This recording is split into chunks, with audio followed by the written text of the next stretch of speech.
Video like जरूर कर लीजिए और ऐसे वीडियो लगातार फ्री में पाने के लिए चैनल को तुरंत सब्सक्राइब कर लीजिए और बेल आइकन को जरूर टैप कर लीजिए ताकि आगे भी सारे वीडियो आपको मिलते रहे। यूट्यूब में फॉलो करते हैं तो प्लीज ये वाला फ्री टेलीग्राम चैनल जरूर ज्वाइन कर लीजिएगा। सारे नोटिफिकेशन सारे अपडेट यहीं पे आते हैं, ध्यान रखिए। स्टडी फॉर सिविल सर्विसेज के द्वारा यूपीपीएससी अपर प्रीलिम्स 2025 के पेपर के लिए हमने पेड ग्रुप शुरू कर दिया है। 3 मार्च 2025 से पेड ग्रुप शुरू कर दिया गया। यूपीपीएससी अपर प्रीलिम्स 2025 की शुरुआत से इसमें तैयारी कराई जाएगी। 2024 के प्रीलिम्स का रिजल्ट आ चुका है, तो अब लोगों में क्लैरिटी भी आ चुकी है कि क्या आपको मेंस की तैयारी करनी है, मेंस 2024 की, या फिर आपको तैयारी करनी है यूपीपीएससी अपर प्रीलिम्स 2025 की। रिजल्ट आने के बाद ये क्लैरिटी आ चुकी है। कुछ लोगों ने अपना कट ऑफ मिस कर दिया है 2024 का और 2025 के लिए तैयारी करना चाहते हैं, वो इस ग्रुप में आ सकते हैं। शुरुआत से इसमें तैयारी होगी, जो भी गलतियां आपकी रही वो इसमें सुधर जाएंगी इस पेड ग्रुप में।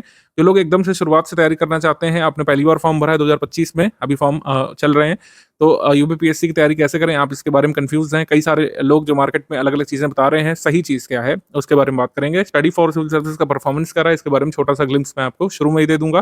फिर ओवरऑल हम स्ट्रैटेजी के बारे में बात करेंगे, किस तरीके से 2025 के यूपीपीएससी के पेपर में आप अपना प्रीलिम्स का कट ऑफ निकालना सुनिश्चित कर सकते हैं। 2024 के मेंस की तैयारी के लिए भी हमने पेड ग्रुप शुरू कर दिया है, उसका अलग वीडियो आएगा स्ट्रैटेजी का, उसको आप देख लीजिएगा। पेड ग्रुप में जो लोग आ चुके हैं मेंस वाले पेड ग्रुप में, उनकी आंसर राइटिंग प्रैक्टिस शुरू हो जाएगी और उनको स्टडी मटेरियल मिल चुका होगा, उनकी हिंदी की प्रैक्टिस चल ही रही होगी। 2025 के अपर प्रीलिम्स के बारे में इसमें बात करेंगे। 2024 के बारे में जरूर इस पर बात करेंगे, क्या क्या यहाँ पे गलतियां आपकी रही, जो फर्स्ट टाइमर्स थे, और किस तरीके से आप उन गलतियों को आगे ना दोहरा करके 2025 में आप तो सिलेक्शन लेना सुनिश्चित कर सकते हैं, इस बारे में बात करेंगे।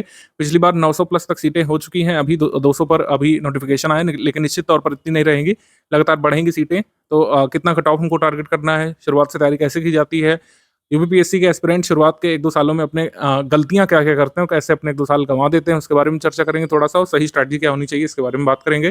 स्टडी फॉर सिविल सर्विस के पेड ग्रुप में क्या क्या मिलेगा, कैसे आपको सपोर्ट किया जाएगा हमारी टीम के द्वारा, आपके कट ऑफ निकालने के टारगेट के लिए, सब कुछ इसमें करके बात करना शुरू करेंगे।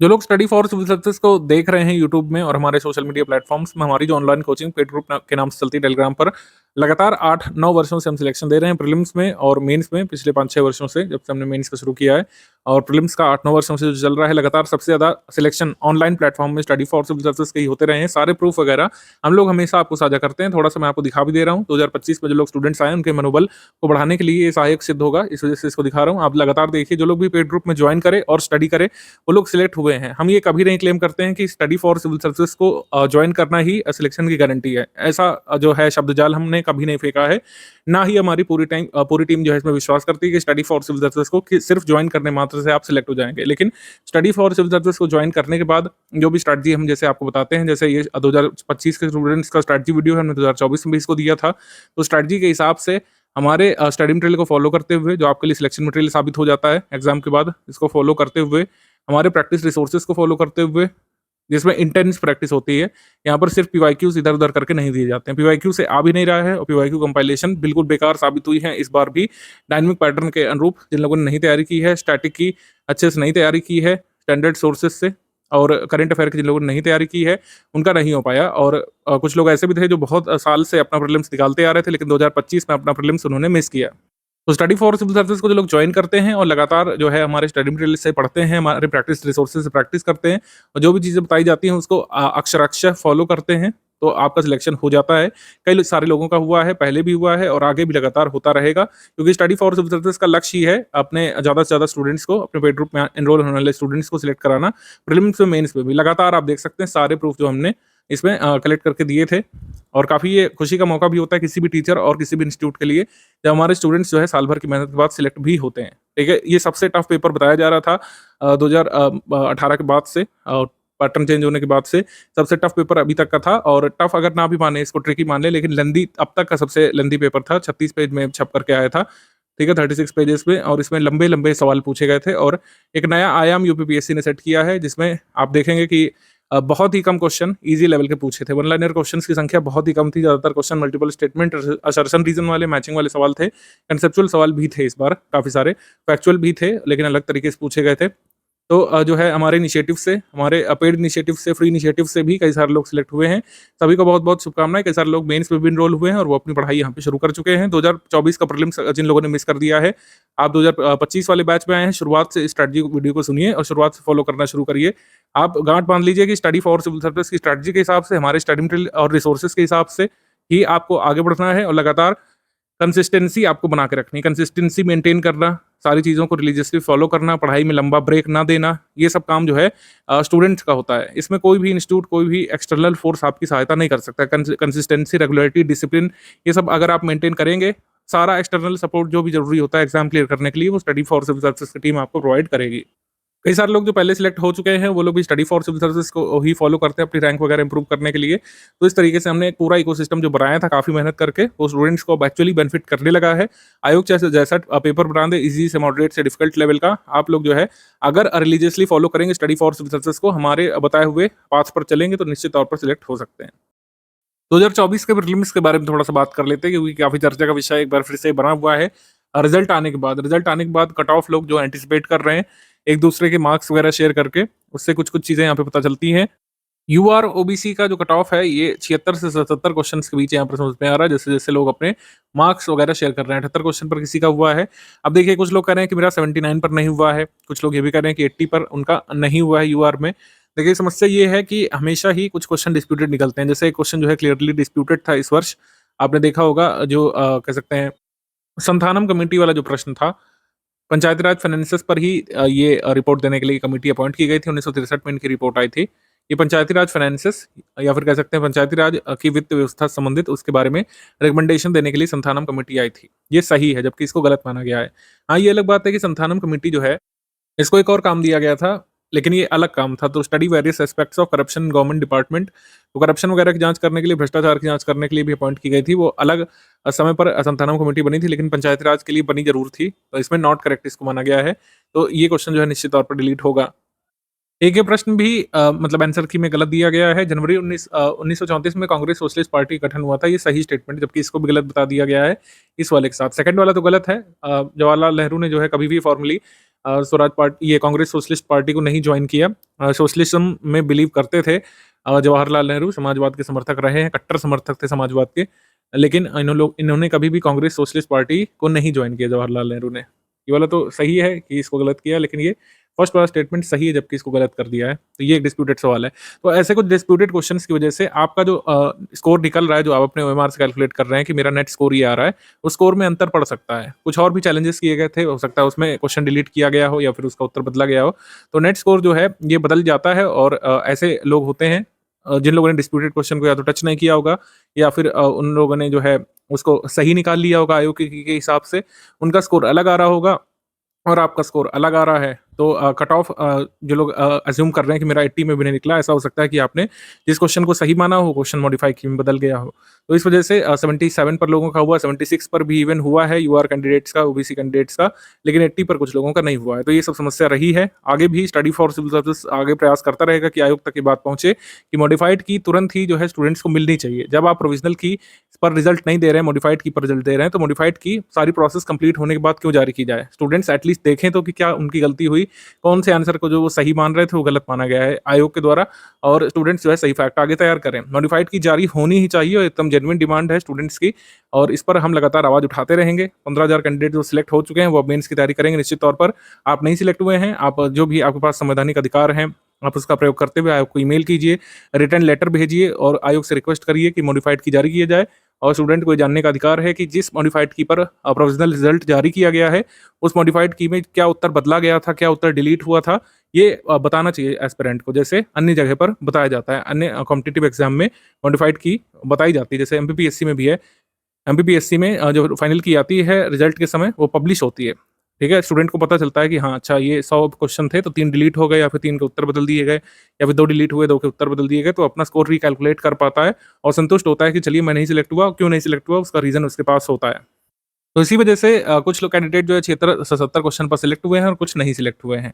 सीसैट में भी कुछ लोग जो है फेल हुए थे, और उसकी वजह से भी नहीं हो पाए। तो कुल मिलाकर बात यह है कि एक मॉडरेट से डिफिकल्ट पेपर आपको देखने को मिला था। ये मैंने एनालिसिस में भी बताया था, हमारी टीम ने एनालाइज किया था कि इस बार मॉडरेट टू डिफिकल्ट पेपर है, एक लेंदी पेपर था। कई सारे लोग तो पूरे क्वेश्चन अपने आते हुए अटेम्प्ट भी नहीं कर पाए थे, क्योंकि वो कई बार एक प्रश्न में बहुत लंबे समय तक उलझे रह गए थे।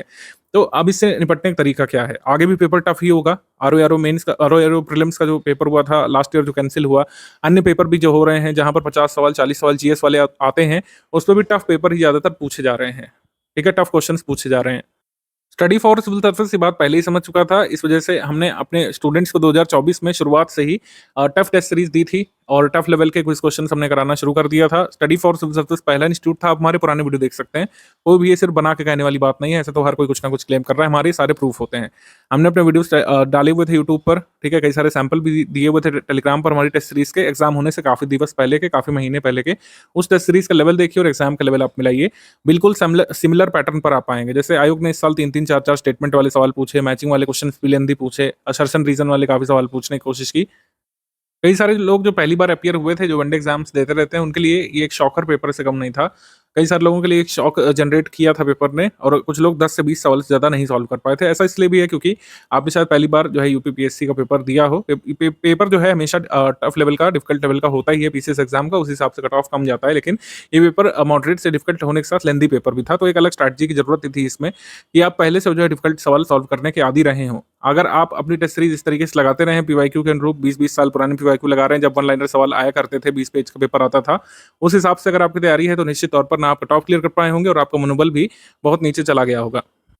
पेपर एनालिसिस के समय भी हमारी टीम ने बताया था कि नंबर ऑफ डिफिकल्ट क्वेश्चन ज्यादा है, पेपर लेंदी है, तो कट ऑफ निश्चित तौर पर गिरेगा। वैसे ही हुआ, 76 से 70 से 78 क्वेश्चन के बीच आप लोग यूआर में और ओबीसी में सिलेक्ट हुए, अन्य कैटेगरीज का और भी कम कम रहा है। ठीक है, तो पेपर जो है शॉकर जरूर था, लेकिन स्टडी फॉर सिविल सर्विसेज ने इसके लिए पहले से आपको प्रिपेयर किया था कि पेपर ऐसा ही हो सकता है। आरओ एग्जाम जैसे ही कैंसिल्ड हुआ, उसके बाद जो हमने टेस्ट सीरीज कराई अपने स्टूडेंट्स को और पेड क्विज में प्रैक्टिस कराई, ज़्यादा से ज़्यादा असर्शन रीजन वाले सवाल हमने कराए थे, जिससे आप असर्शन रीजन वाले सवाल सही करना सीखें, मल्टीपल स्टेटमेंट वाले सवाल सही करना सीखें। और ये ऐसा नहीं हमने इसी साल से शुरू किया था, हमने 2022 में भी और 2023 में भी ऐसे क्वेश्चन के लिए तैयार किया था अपने स्टूडेंट्स को। हालांकि पेपर में ऐसे क्वेश्चन कम होते थे। स्टडी फॉर सिविल सर्विसेज के मैक्सिमम सिलेक्शन इसीलिए होते हैं क्योंकि हम आपको वर्स्ट केस के लिए पहले ही प्रिपेयर कर देते हैं, जो कि किसी भी एग्जाम को पास करने का तरीका होता है कि आप डिफिकल्ट सवालों की तैयारी पहले से करके जाएं। ठीक है, जो पेपर में आपको मिलने वाला है शॉक या फिर जो सरप्राइज मिलने वाला है, उसके लिए पहले से कुछ ना कुछ तैयारी करके जाएं कि ऐसा पेपर आ गया, अगर ऐसे क्वेश्चन आ गए तो हम उसको कैसे टैकल करेंगे, इसकी तैयारी आप पहले से करें। और प्रीलिम्स क्लियर करना अब हलवा नहीं रह गया है कि पहले के तरीके की 2-4 मैगजीन पढ़कर और 20 साल के पीवाईक्यू लगा करके आप आसानी से प्रीलिम्स क्लियर कर लेंगे, फिर मेंस की तैयारी करेंगे, ऐसा नहीं है। आपको अच्छे से तैयारी करने की जरूरत पड़ेगी। इस वजह से हमने 2022 से ही इंटीग्रेटेड स्ट्रैटेजी यहाँ पर देना शुरू किया था प्रीलिम्स और मेंस की, जिसमें आपको इंटीग्रेटेड अप्रोच लेकर के चलना होता था, और इस बार भी वही स्ट्रैटेजी मैं यहाँ पर साझा करने वाला हूँ 3 स्टेज की।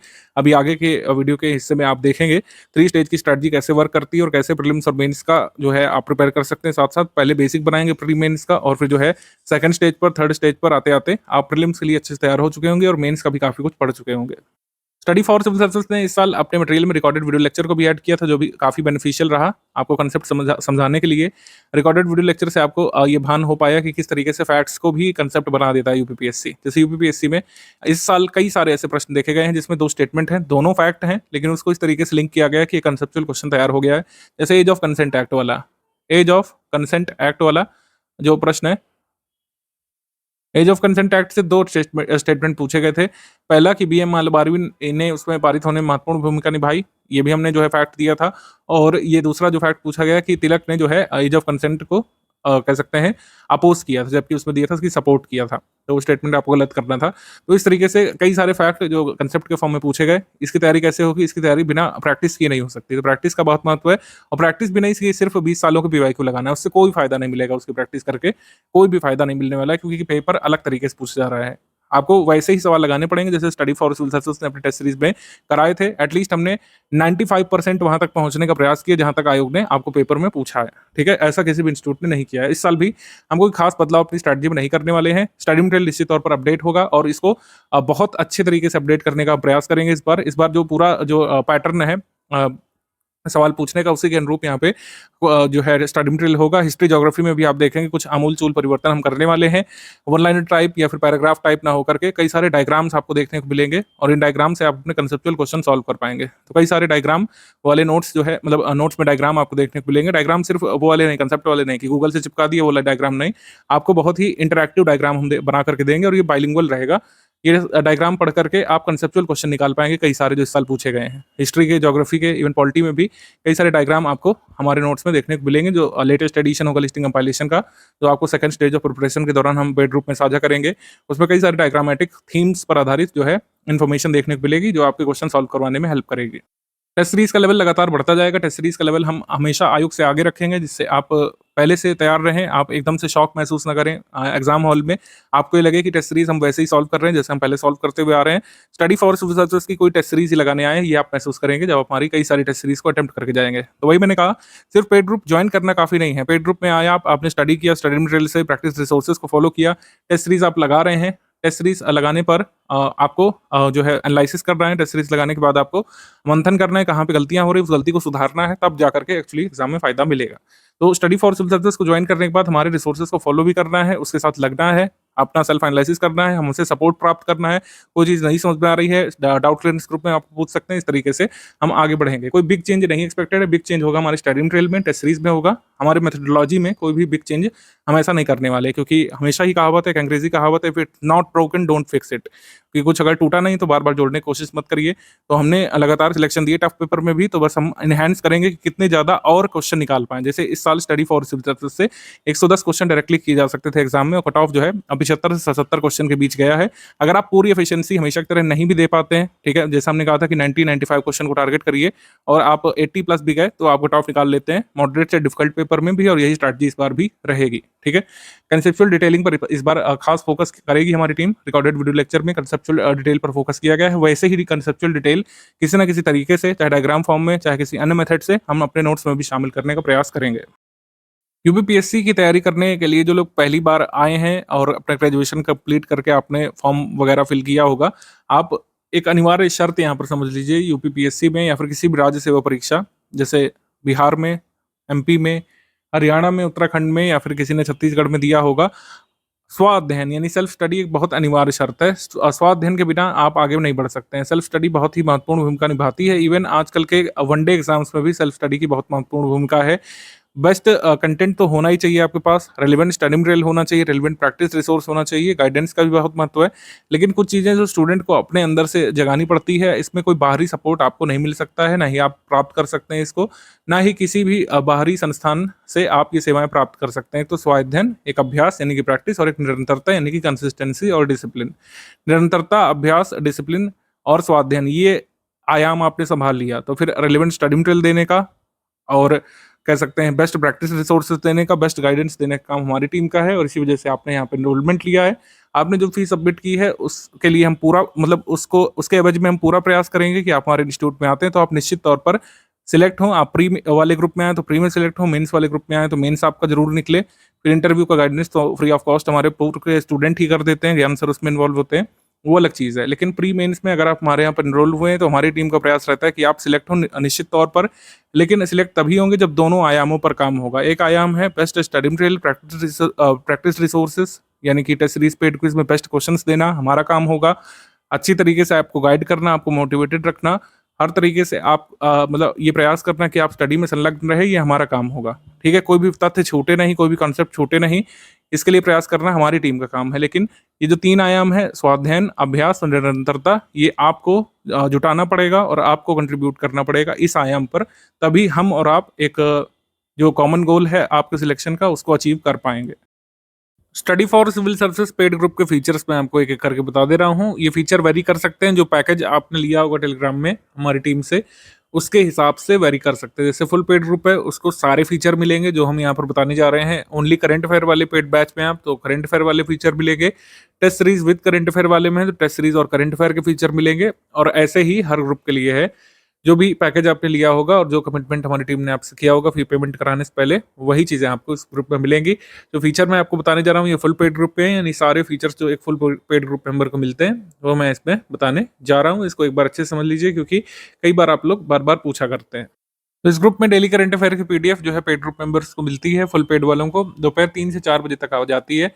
डेली करंट अफेयर का उद्देश्य ये रहता है कि यूपीपीएससी के लिए जितने भी करंट अफेयर आपको पढ़ने चाहिए डेली बेसिस पर, तो आप पढ़ें। आपको कोई न्यूज़पेपर वगैरह पढ़ने की जरूरत नहीं पड़ेगी, किसी अन्य न्यूज़ एजेंसी को फॉलो करने की जरूरत नहीं पड़ेगी, किसी लोकल अखबार को भी नहीं फॉलो करना है, क्योंकि करंट अफेयर जो है उसमें इतने सारे सोर्स लोग बता देते हैं कि कई बार स्टूडेंट का स्टैटिक ही रह जाता है, पूरे साल भर वो करंट अफेयर ही पढ़ता रह जाता है। तो इसका सिंगल सोल्यूशन हमने निकाला है कि सारे तरीके करंट अफेयर जो आपको पढ़ने जरूरी है, चाहे वो डेली करंट अफेयर हो, चाहे prelims specific monthly current affair हो, चाहे उसकी प्रैक्टिस के लिए टॉप 5 रेट क्वेश्चन हम देते हैं। हम लोग 3 तरीके के करंट अफेयर अपने ग्रुप में देते हैं, इसके बारे में पहले समझ लीजिए। तो डेली करंट अफेयर जो है आता है, कभी गैप होता है, जैसे कोई नेशनल हॉलीडे पड़ गया, संडे को नहीं आता है तो नेक्स्ट डे कवर होता है, तो संडे का मंडे को कवर होता है। कोई हॉलीडे पड़ गया और उस दिन कोई इंपॉर्टेंट इवेंट हुआ, कोई नई स्कीम अनाउंस की गई, तो उस हॉलीडे के अगले दिन की न्यूज़ में वो कवर कर लिया जाता है। तो करंट अफेयर डेली बेसिस पर आपको मिलता रहता है। आपको अलग से कोई यूट्यूब चैनल फॉलो करने की आवश्यकता नहीं पड़ती है, कोई टेलीग्राम फॉलो करने की ज़रूरत नहीं पड़ती है और खुद से कोई न्यूज़पेपर एनालिसिस पढ़ने की ज़रूरत नहीं पड़ती है। जो यहाँ पे एक पीडीएफ आएगी, बस उसी को कंप्लीट करना है, तो इसका मतलब आपने उस दिन का डेली करंट अफेयर कंप्लीट कर लिया। मंथली करंट अफेयर आता है। मंथली करंट अफेयर में 3 पीडीएफ मिलती है हर मंथ। अब प्री स्पेशल का पीडीएफ मिलता है। प्री स्पेशल पीडीएफ से ही डायरेक्टली एग्जाम में क्वेश्चन आते हैं, तो कई सारे स्क्रीनशॉट हम साझा करते हैं एग्जाम के दिन, वो करंट अफेयर के क्वेश्चन दिखाते हुए कि करंट अफेयर के सवाल जो पूछे गए हैं एग्जाम में वो कहाँ से आए हैं, वो हम प्री स्पेशल वाली करंट अफेयर से ही स्क्रीनशॉट लेकर के आपको शो करते हैं। तो 3 पीडीएफ मिलती है। एक प्री स्पेशल वाली होती है, एक डेली का मंथली कंपाइलेशन होता है। जो डेली करंट अफेयर आता है उसका आप रिवीजन कर सके मेंस के लिए, उसके लिए डेली का मंथली कंपाइलेशन हम लोग देते हैं। जो ओनली स्टडी मटेरियल वाला ग्रुप है उसमें डेली करंट अफेयर नहीं आता है, उसमें डेली का मंथली कंपाइलेशन आता है। तो केवल फुल पेड ग्रुप जो है उनको डेली करंट अफेयर मिलता है, जो ओनली स्टडी मटेरियल वाला ग्रुप है, और जो अन्य ग्रुप है उनको डेली का मंथली कंपाइलेशन जो है मिलता है। ठीक है, डेली बेसिस पर उन ग्रुप्स में करंट अफेयर नहीं आता है, लेकिन monthly current affair pre special वाला सभी को मिलता है। तो प्री स्पेशल नाम ही इसका हमने इस वजह से रख दिया जिससे कंफ्यूजन ना रहे।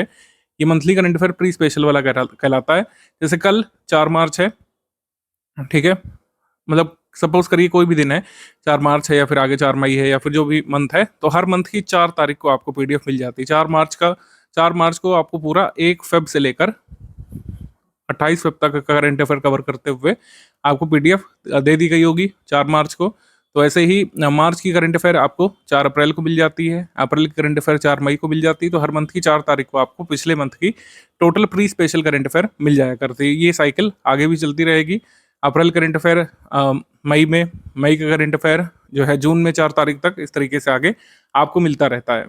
डेली का मंथली करंट अफेयर पीडीएफ भी 4 तारीख तक आ जाती है। टॉप 500 और 400 कई बार होते हैं क्वेश्चन, कई बार 550 होते हैं। ये टॉप क्वेश्चंस होते हैं, एमसीक्यू बेसिस पर हम लोग देते हैं। ये 9 तारीख तक ग्रुप में दी जाती है। इसका भी काफ़ी महत्व बढ़ गया है क्योंकि कई सारे फैक्चुअल सवाल जो आते हैं, इस साल जो पेपर हुआ है कई सारे सवाल इसी पीडीएफ पे से भी आए थे। 400-500 एमसीक्यू जो है ये आप प्री स्पेशल के साथ बढ़ते हैं तो प्रीलिम्स के सारे करंट अफेयर के सवाल लगभग आप सॉल्व करने में सक्षम बन जाते हैं। प्री स्पेशल के साथ ही 400-500 सवाल अगर आपने लगा लिए तो प्री के लगभग सारे सवाल, मतलब 98-99% सवाल। और नंबर की बात करें तो अगर 35 सवाल आएंगे आपके एग्जाम में तो आप 32-33 तक करने की स्थिति में आ सकते हैं, यानी कि जितना कट ऑफ मार्क्स जाने वाला है उसका 45% आप ऑलरेडी स्कोर कर लेते हैं इससे। तो काफ़ी बेनिफिशियल होता है हमारा करंट अफेयर। प्री स्पेशल वाला आपको पढ़ना होता है अपने प्रीलिम्स एग्जाम के लिए। बाकी प्री करंट अफेयर में और मेंस का जो ये डेली आता है करंट अफेयर, इसमें क्या महीन अंतर होता है, इसके लिए मैंने पूर्व के ग्रुप में एक वीडियो बनाया था। उस वीडियो को मैं इस हिस्से से इसमें जोड़ दे रहा हूँ, जिससे आप डेली करंट अफेयर में और मंथली करंट अफेयर में जो अंतर है स्पष्ट तौर पर समझ जाएं। दोनों तरीके करंट अफेयर एक पीडीएफ की उपयोगिता क्या है इसको समझ जाएं, फिर हम लोग आगे बढ़ते हैं। यूपीपीएससी 2025 के प्रीलिम्स ग्रुप में अगर आप आ गए हैं तो ये समझिए कि डेली करंट अफेयर और मंथली करंट अफेयर में क्या अंतर होता है। स्ट्रैटेजी में मैं कई बार ये चीज़ क्लियर कर चुका हूँ, लेकिन कई बार डाउट अलग अलग से आ रहे हैं तो मैं आपको बता रहा हूँ डेली करंट अफेयर और मंथली करंट अफेयर में क्या डिफरेंस होता है। स्टडी फॉर सिविल सर्विस का जो डेली करंट अफेयर होता है वो 5-6 पेजेस डेली बेसिस पर आपको मिलते हैं। जैसे न्यूज़पेपर आप लोग स्टडी करते हैं वैसे ही इसको मानिए न्यूज़पेपर का सब्स्टिट्यूट है ये। जितना भी जानकारी आपको चाहिए क्या हो रहा है डेली बेसिस पर, कैसे कैसे सीक्वेंस ऑफ इवेंट हो रहे हैं, कोई नई स्कीमें अनाउंस हो रही हैं, नई घटनाक्रम हो रहे हैं, सुप्रीम कोर्ट में कोई नया केस आ रहा है, आपके सिलेबस से जो चीज़ें जरूरी जुड़ी हुई हैं वही यहाँ पे बताई जाती हैं। आपने देखा होगा न्यूज़ प्योरली जो है सिलेबस बेस्ड होती है, उसमें लिखा भी रहता है कि न्यूज़ जो है मेंस पेपर के GS1 के लिए जरूरी हो सकती है, GS2 के लिए, GS3 के लिए, कई बार GS4 वाली न्यूज़ भी हम लोग देते हैं समय समय पर। अब मेंस के लिए इसका रेलेवेंस ज़्यादा रहता है क्योंकि मेंस के जीएस सिलेबस के हिसाब से आपको दिया जाता है। प्रीलिम्स का और मेंस का जो सिलेबस है आपने देख ही लिया होगा, स्ट्रैटेजी में काफ़ी अलग तरीके का होता है और क्वेश्चन पूछे जाने का तरीका, पूरा पेपर ही अलग तरीके का है। प्रीलिम्स क्या है, जीएस पेपर 1 ऑब्जेक्टिव पेपर है, जबकि मेंस सब्जेक्टिव पेपर, इसी वजह से इन्फॉर्मेशन यहाँ पे ज़्यादा चाहिए। आपने देखा होगा किसी भी इन्फॉर्मेशन का 360 डिग्री एनालिसिस उसमें दिया रहता है। कोई न्यूज़ हुई, कोई कोर्ट केस आया, उसका क्या सिग्निफिकेंस है, हिस्टोरिकल बैकग्राउंड क्या है और आगे की राह क्या हो सकती है, ये भी उसमें बताया जाता है।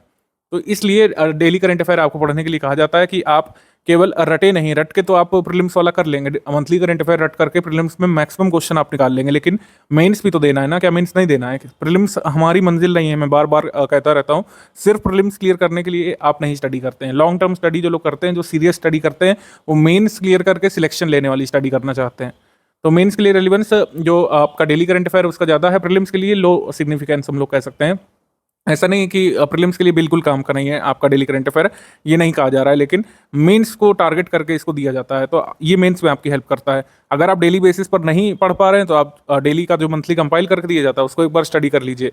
और सारी इन्फॉर्मेशन डेली करंट अफेयर वाली लर्न करने की नीड नहीं होती है, कई सारी चीज़ें अंडरस्टैंडिंग बेस्ड है, आपको उसको पढ़ करके समझ लेना है, आगे के लिए कनेक्ट करना है सिलेबस से बस।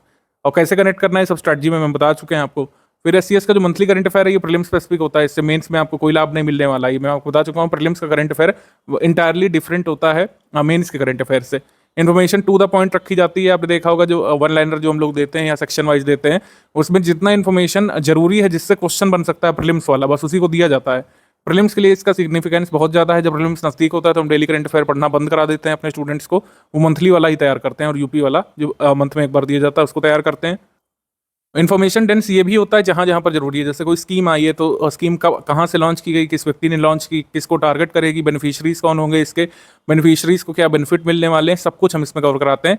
और लेस नंबर ऑफ पेजेस में इसको रखने की कोशिश करते हैं, क्योंकि एग्जाम के समय इसको आपको बार बार मल्टीपल टाइम्स रिवाइज करना पड़ता है, जबकि डेली करंट अफेयर को मल्टीपल टाइम्स रिवाइज करने की जरूरत नहीं है। आप कोशिश करिए कि डेली बेसिस पर कवर करें और इसका लॉन्ग टर्म बेनिफिट आपको मिलता है, ठीक है। तो ये डिफरेंस होता है स्टडी फॉर सिविल सर्विस के डेली करंट अफेयर में और मंथली करंट अफेयर में, दोनों ही आपको अभी से कवर करना चाहिए 2025 वालों को खासकर। वर्ष 2025 में होने वाले अपर प्रीलिम्स एग्जाम के लिए करंट अफेयर यानी समसामयिकी हमको कितना तैयार करना है, किस ड्यूरेशन तक आपको समसामयिकी यानी कि करंट अफेयर तैयार करना है, इसके बारे में बात कर लेते हैं। हमेशा ही एक वर्ष की टाइमलाइन हम लोग फॉलो करते हैं और इसी से आपके 98% सवाल सॉल्व हो जाते हैं। 1-2% सवाल यानी 1-2 क्वेश्चन 2 वर्ष पहले के डेटा से, 3 वर्ष पहले के डेटा से भी आ जाते हैं, लेकिन वो या तो बहुत ही चर्चित कोई फैक्ट होता है जो अभी तक आपको स्मरण होना चाहिए वैसा होता है, जैसे SARS-CoV-2 के बारे में पूछा था इस साल। अब SARS-CoV-2 जो है पूरे विश्व भर में तहलका मचाया था 3-4 वर्ष पहले, तो आप ये नहीं कह सकते हैं कि ये 5 साल पहले करंट अफेयर है, अब ये स्टैटिक का पार्ट बन चुका है। बहुत ही पुराना डेटा कई बार पूछ लेते हैं 2.5 वर्ष पहले का, ठीक है, 3 वर्ष पहले का या 1.5 वर्ष पहले का, उसके लिए आप कुछ नहीं कर सकते, उस क्वेश्चन को फिर छोड़ ही देना समझदारी है। ऐसे क्वेश्चन 1, 2, 3 से ज़्यादा नहीं होते हैं। करंट अफेयर 98-99% एक वर्ष पूर्व के टाइमलाइन से कवर हो जाया करता है। पीवाईक्यू की सब्जेक्ट वाइज एनालिसिस की जो रिपोर्ट हमारी टीम ने बनाई है उसमें आप देख सकते हैं 30 क्वेश्चन करीब आते ही हैं करंट अफेयर के, 28 से 30, कई बार 33 तक 35 तक भी सवाल आ जाते हैं करंट अफेयर से। इकोनॉमिक करंट अफेयर अगर हम इससे निकाल दें तो 30, 32, 35 तक जितने भी सवाल आ जाएंगे 98% सवाल, यानी कि अगर 30 आएंगे तो 29 सवाल, 28 सवाल एक वर्ष की अवधि के भीतर के ही होते हैं।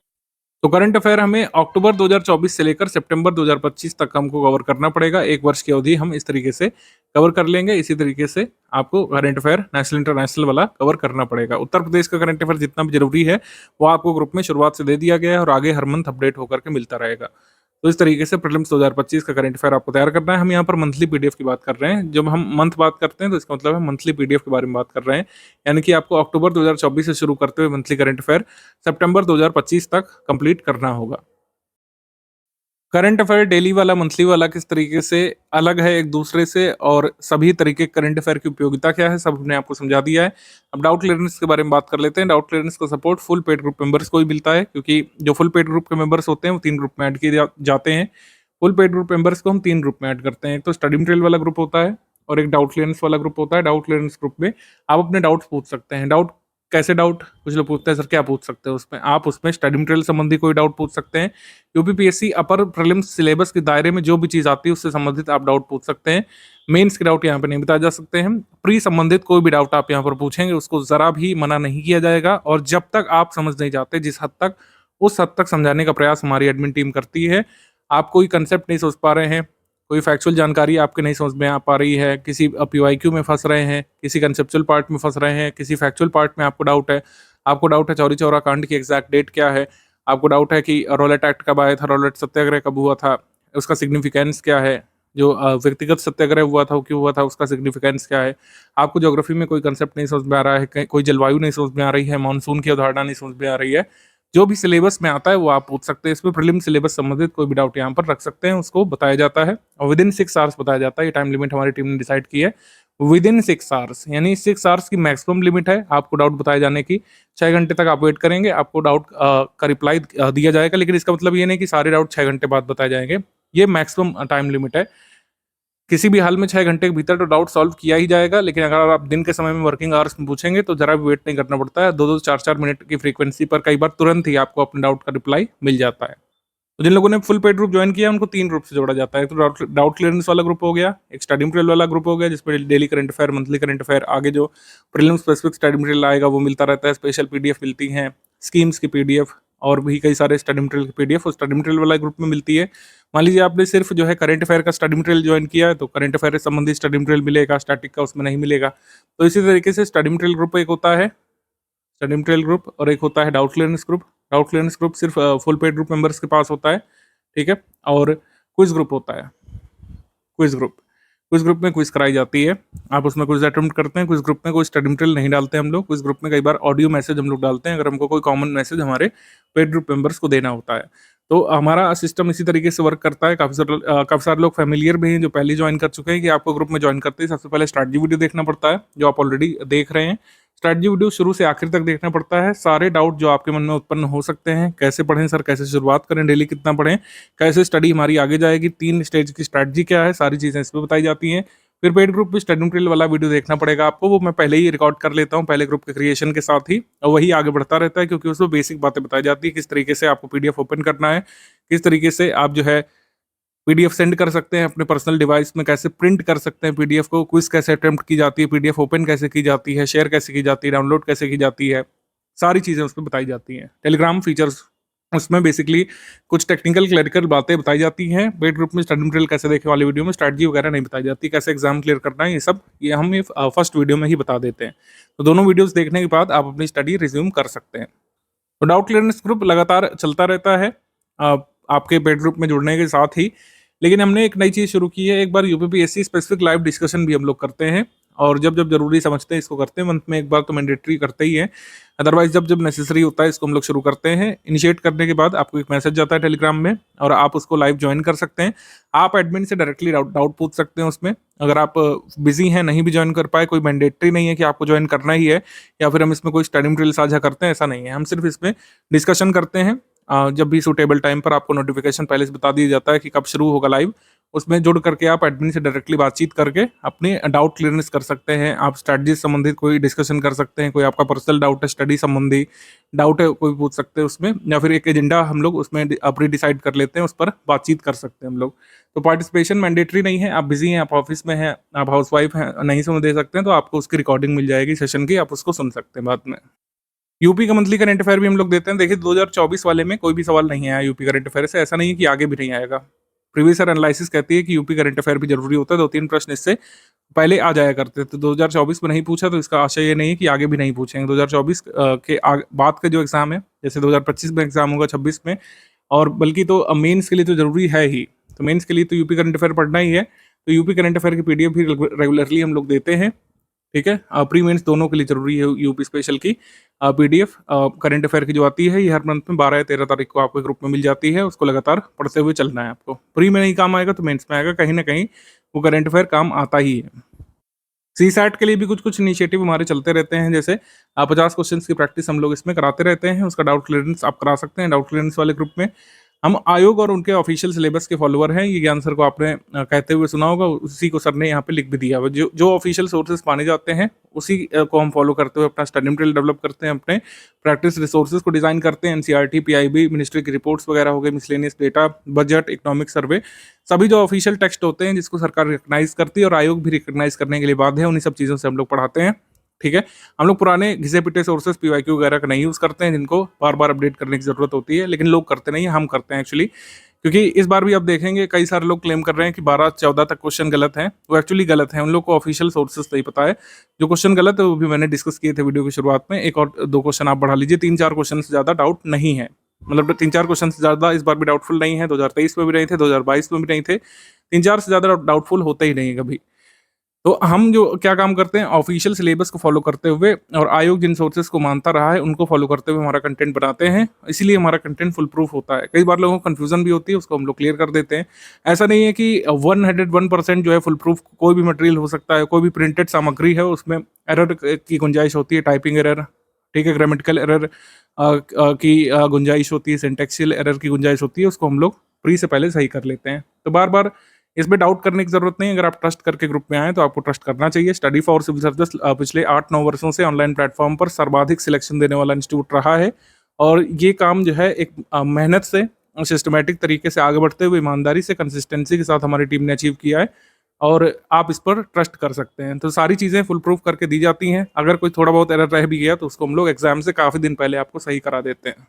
हम आपसे एक रिक्वेस्ट जरूर करेंगे कि हमारा ऑनलाइन प्लेटफॉर्म है, थर्ड पार्टी ऐप पर चलता है टेलीग्राम पर, तो टेलीग्राम के बेसिक फीचर्स क्या है उसको समझ लीजिए। कई बार आपकी फाइल डाउनलोड नहीं होती है या उसमें डाउनलोडिंग शुरू नहीं होती है या फिर डाउनलोड होने के बाद खुलती नहीं है, तो इसका सिंपल सोल्यूशन है। कैश मेमोरी वाले सेक्शन पे जाइए आप, डेटा एंड स्टोरेज सेटिंग में, तो कैश मेमोरी आप क्लियर कर लेंगे तो फिर से पीडीएफ डाउनलोड होने लगेगी, ओपन होने लगेगी। टेलीग्राम को अनइंस्टॉल करके फिर से लॉगिन कर लीजिए अगर टेलीग्राम आपका अच्छे से नहीं चल रहा है आपके डिवाइस में।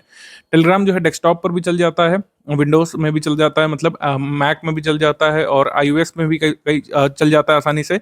iOS में अगर टेलीग्राम ऑपरेट अगर आप करेंगे तो मैं रिकमेंड करूंगा कि उसका वेब वर्जन यूज़ करिए, ठीक है। टेलीग्राम का नेटिव ऐप यूज़ करने की जगह उसका वेब वर्जन यूज़ करेंगे तो ज़्यादा फायदे में रहेंगे, उसमें ज़्यादा फीचर्स हैं और क्रैश भी कम होता है। तो आईफोन या आईपैड या फिर और भी कोई डिवाइस अगर आप एप्पल द्वारा बनाए गए यूज़ करते हैं तो टेलीग्राम के वेब वर्जन का इस्तेमाल करिएगा, मेरा रिकमेंडेशन रहेगा इसमें।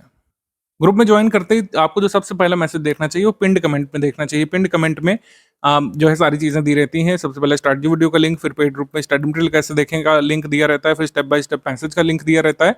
कई सारे जरूरी लिंक उसमें गिवन रहते हैं। उसको रिपोर्ट स्पैम नहीं करना है आपको, और वहाँ पर जो क्रॉस लिख करके आता है उसको क्रॉस पर क्लिक मत करिएगा, वरना पिंड मैसेज आपका रिमूव हो जाएगा वहाँ से, फिर आपको दिक्कत होती है। ये जो पॉइंट नंबर 11 है इसको अच्छे से समझ लीजिए। R&D यानी रिसर्च एंड डेवलपमेंट आपको नहीं करना है, आपको यहाँ पे पढ़ना है, स्ट्रैटेजी फॉलो करना है, हमारे स्टडी मटेरियल को फॉलो करना है। कितनी बार लगातार हम लोग प्रूफ दे चुके हैं, पिछली बार मैंने बताया था, जिन लोगों ने माना उनका सिलेक्शन भी हुआ है।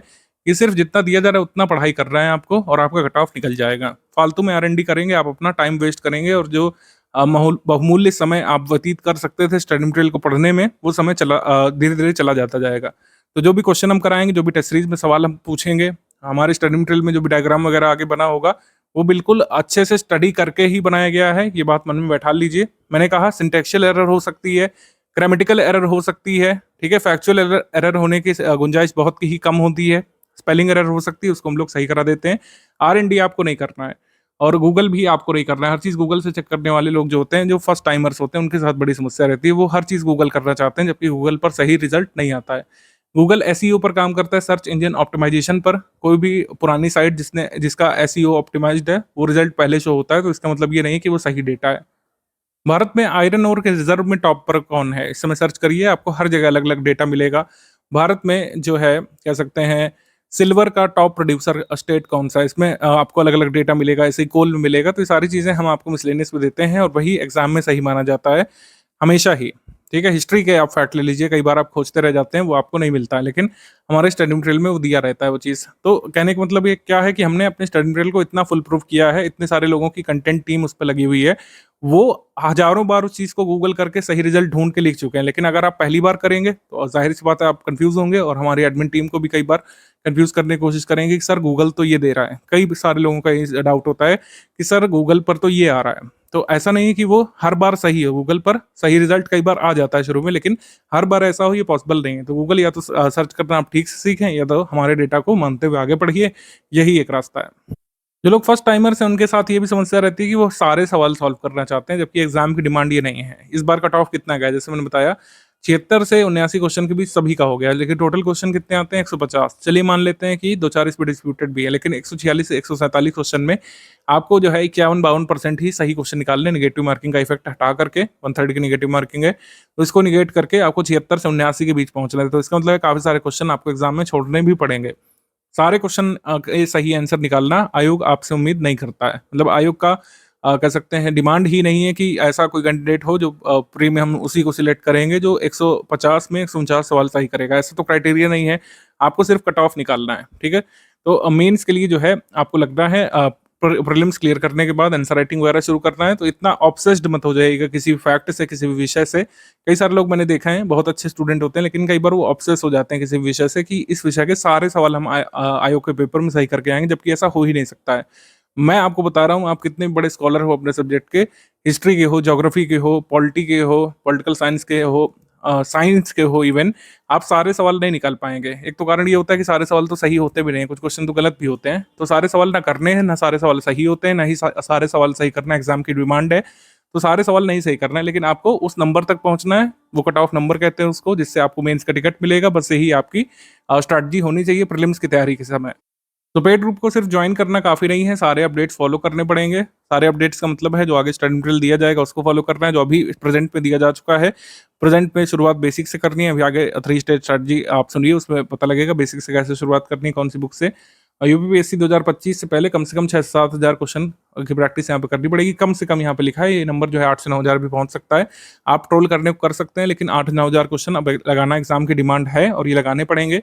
प्रैक्टिस रिसोर्सेज का मतलब है स्टडी फॉर सिविल सर्विस की पेड क्विज, हमारा पीवाईक्यू कंपाइलेशन जो हमारी टीम ने छांट के क्वेश्चन जो है उसमें डाले हैं, पुराने क्वेश्चन में से छांट करके जो जरूरी हैं, रिलेवेंट क्वेश्चन अभी भी हैं, जो आपको एग्जाम में हेल्प कर सकते हैं, सिर्फ वो वाले क्वेश्चन हमारी टीम ने सिलेक्ट किए हैं, बस उसको लगाना है। स्टडी फॉर सिविल सर्विसेज की फ्रेश टेस्ट सीरीज और स्टडी फॉर सिविल सर्विसेज के एमसीक्यू बैंक जो मिलेंगे, बस उसी को सॉल्व करना है, इसी से पूरी नैया पार लग जाएगी कट ऑफ की।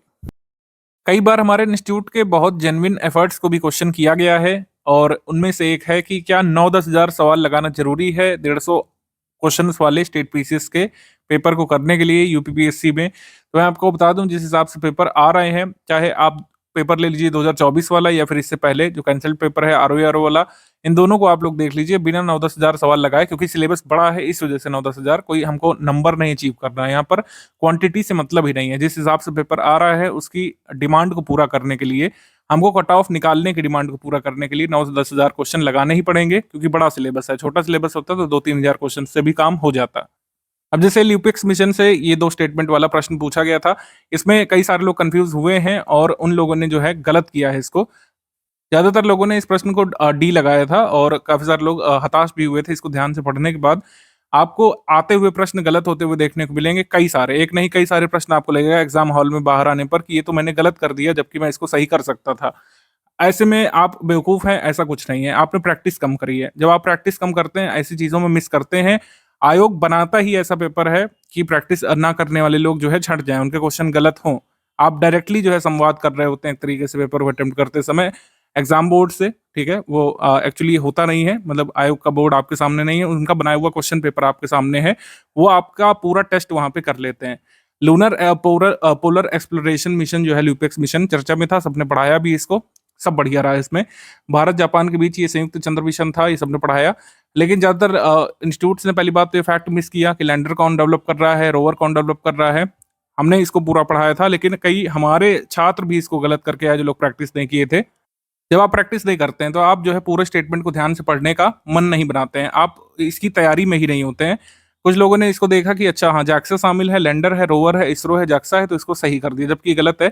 इसमें ध्यान से पढ़िए, लैंडर विकसित करने के लिए जाक्सा जिम्मेदार है, ये रॉन्ग स्टेटमेंट है। लैंडर तो इसरो को बनाना है, रोवर डेवलप करना है जाक्सा को, जापान स्पेस एक्सप्लोरेशन एजेंसी को जो है बनाना है, ठीक है, रोवर, ठीक है। लैंडर किसको डेवलप करना है, इसरो को डेवलप करना है, यहाँ पे उल्टा लिखा हुआ है, तो इस वजह से ये स्टेटमेंट जो है रॉन्ग हो जाता है। आंसर यहाँ पर सी होगा। ये जिन लोगों ने प्रैक्टिस की है उनका नहीं गलत हुआ था, जिन लोगों ने प्रैक्टिस नहीं की उनका ये सवाल गलत हुआ। कई बार ऐसा हुआ है कि स्टडी फॉर सिविल सर्विस ने कई सारे क्विज क्वेश्चन पूछे, ठीक है। कई बार ऐसे ऐसे क्वेश्चन हमको देखने को मिले हैं कि हमने जो है 4 सवाल पूछे आपसे पेड क्विज ग्रुप में, उन 4 को मिलाकर के एक प्रश्न आपके सामने एग्जाम में आ गया। ऐसा ही एक प्रश्न ये था। इसमें east Indian association, national Indian association, Indian society, Indian association, इनको हमने प्रैक्टिस कराया कई बार, अब इनको क्रोनोलॉजी में लगाने के लिए पूछ लिया। तो जब तक आपने प्रैक्टिस नहीं करी थी आप यहाँ पे फंस जाते।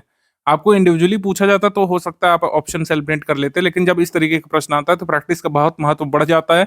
अगर आपने इनकी प्रैक्टिस नहीं की तो आप इसको निश्चित तौर पर क्रोनोलॉजी में नहीं लगा पाते। अन्य भी क्रोनोलॉजी के सवाल आए थे, वो ऐसे ही थे कि आपको प्रैक्टिस की हुई होनी चाहिए।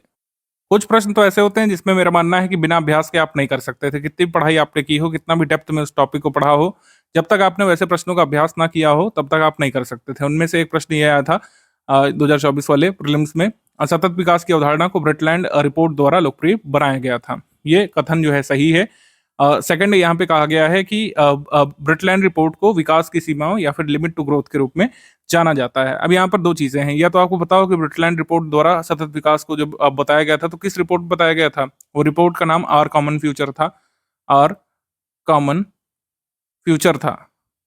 या तो ये फैक्ट आपको पता होता तब आप इसको एलिब्रेट कर लेते, या तो आपको ये पता होता कि लिमिट टू ग्रोथ रिपोर्ट जो है, ये जो है ब्रिटलैंड रिपोर्ट नहीं थी, ये एक्चुअली अलग रिपोर्ट थी। 1972 में आई थी और ये क्लब ऑफ रोम की रिपोर्ट थी, क्लब ऑफ रोम। ठीक, तो इस तरीके से आप कर सकते थे इसको, अगर दोनों में से कोई एक तथ्य आपको पता होता। और इन सभी तथ्यों की प्रैक्टिस हमारी पेड क्विज में कराई गई थी, हमारी टेस्ट सीरीज में कई बार इनसे क्वेश्चन पूछा गया। ऐसे ही माल्थुसियन थ्योरी वाला, जिसने अच्छे से समझा होगा, माल्थुसियन थ्योरी पर हमने बकायदा एक वीडियो दिया था पेड क्विज ग्रुप में, जिससे क्वेश्चन आया। ग्लोबल साउथ ग्लोबल नॉर्थ का कंसेप्ट बताते हुए मैंने एक वीडियो दिया था क्विज ग्रुप में, जिसमें डायरेक्टली क्वेश्चन आया। मैंने पूरा उसमें मैप से समझाया था कि ग्लोबल नॉर्थ कौन सा है, ग्लोबल साउथ कौन सा है, ऑस्ट्रेलिया और इंग्लैंड को ग्लोबल नॉर्थ मानेंगे या फिर ग्लोबल साउथ मानेंगे, सब उसमें बताया आपको। कुछ सवालों में एलिमिनेशन मेथड वर्क कर जाता है, लेकिन एलिमिनेशन करने के लिए भी आपको प्रैक्टिस होनी चाहिए। इब नदी घाटी जो है ये कहाँ पड़ेगी? इब नदी महानदी की सहायक नदी है, तो जाहिर सी बात है ओडिशा में पड़ेगी।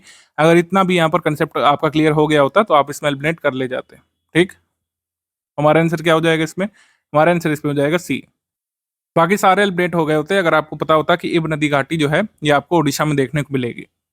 हमारे स्टडी मटेरियल में भी ऐसा नहीं है कि सारे तथ्य नहीं मिलेंगे, लेकिन वही मैंने कहा कि जब तक प्रैक्टिस नहीं होती है, चाहे आपने कितनी बार उसको सही पढ़ा हो, गलत करने की संभावना हमेशा बनी रहती है। क्योंकि आयोग आप देख रहे हैं किस तरीके से इन क्वेश्चन को ऊपर नीचे इन ऑप्शंस को ऊपर नीचे कर रहा है। पहले क्या होता था कि पहले ये होता था कि ए और आर दोनों सही, आर ए की सही व्याख्या कर रहा है, वो ए में दिया रहता था, लेकिन इसको कहीं पर बी में दे दे रहे हैं, कहीं पर डी में दे दे रहे हैं, कहीं पर सी में दे दे रहे हैं, तो इससे आप कंफ्यूज होते ही हैं। तो आयोग आपसे एक कदम आगे रहना चाहता है, लेकिन आपको प्रिपरेशन के दौरान स्टडी फॉर सिविल सर्विस के साथ जुड़ करके आयोग से एक कदम आगे रहना है। तभी जो है आप जो है एक्सेल कर सकते हैं और सुनिश्चित कर सकते हैं अपना कट ऑफ निकालना। अब करंट अफेयर वगैरह की बात हो गई, अब बात कर ले रहे हैं स्टैटिक में कैसे शुरुआत करें, क्योंकि अभी हमारा जो सिलेक्शन मटेरियल है वो तो आपको दिया नहीं गया है, वो तो थर्ड स्टेज में दिया जाएगा। तब तक आप क्या करें इसके बारे में बात कर लेते हैं। सबसे पहले हिस्ट्री में कुछ बेसिक बुक्स हैं और ये हमेशा ही रेलिवेंट रहेंगी, भले ही इनसे बहुत ही कम क्वेश्चन आने लग रहे हैं, लेकिन ये रेलिवेंट रहेगी आपकी शुरुआत के लिए। कई सारे लोग जो बेसिक से शुरू करते हैं वो इधर उधर की चीजें पढ़ करके मिसगाइड हो जाते हैं, उनके फैक्ट क्लियर ही नहीं हो पाते अंत तक। तो वो बेसिक बुक जरूर पढ़िए, आपकी क्रोनोलॉजी एक बार स्पष्ट होगी, उसके बाद जितने भी फैक्ट जो जरूरी होंगे एग्जाम के लिए वो हम आपके स्टडी मटेरियल में तो शामिल करेंगे ही। आगे क्या पढ़ना है हिस्ट्री के लिए? हिस्ट्री के लिए जो है बेसिक बुक की रीडिंग करनी है। बेसिक बुक आपको जो पढ़नी है वो दी गई है हिंदी और इंग्लिश में अलग अलग आपके पेड ग्रुप में ही। बेसिकली आर एस शर्मा वाली किताब है, सतीश चंद्रा वाली किताब है, स्पेक्ट्रम वाली बुक है। स्पेक्ट्रम की जगह हम लोग बिपिन चंद्रा देते हैं क्योंकि स्पेक्ट्रम थोड़ी ज्यादा बड़ी है, और उसमें जो तथ्य हैं वो हम ऑलरेडी शामिल कर लेते हैं सिलेक्शन मटेरियल में। तो जो एनसीईआरटी की बेसिक किताब है बस वही उसी की एक रीडिंग रिकमेंडेड है इसमें। बुक को समझने में जिन लोगों को प्रॉब्लम होती है वो स्टडी फॉर सिविल सर्विसेज का यूट्यूब में पापा वीडियो देख सकते हैं। एंशिएंट का, मेडिवल का, मॉडर्न का अलग अलग बना हुआ है, उसकी पीपीटी देखने की जरूरत नहीं है, सिर्फ उसमें जो ऑडियो बताया जा रहा है उसको सुनिए और बेसिक बुक से कंप्लीट कर लीजिए एक बार। ये आगे तक आपको राहत देगा और जो आप मेंस का स्टडी मटेरियल वगैरह पढ़ने जाएंगे तो आपको ऐसा नहीं लगेगा कि एकदम सब नया नया है। बेसिक बुक से डायरेक्टली सवाल नहीं आ रहे हैं आजकल प्रीलिम्स में, लेकिन ऐसा नहीं है कि इसका रिलेवेंस बिल्कुल खत्म हो गया है। आपको शुरुआत बेसिक बुक से ही करना चाहिए। बेसिक बुक जो जो पढ़नी है वो ग्रुप में दे दी गई है और सिर्फ उसी पर रिलाई करना है। पॉलिटिकली सिर्फ एक बुक है लक्ष्मीकांत वाली, उससे आप पढ़िए और उसको पढ़ने के लिए आप जो है स्टडी फॉर सर्विसेज की प्लेलिस्ट की सहायता ले सकते हैं। सारे चैप्टर्स नहीं पढ़ना है, जितने भी चैप्टर्स आपके फर्स्ट स्टेज में हो पाए 35 से 55 दिवस के बीच वो आप कंप्लीट कर लीजिए। बाकी जो स्टडी मटेरियल मिलेगा लिस्ट और कंपाइलेशन पीडीएफ उससे आपका कंप्लीट हो जाएगा।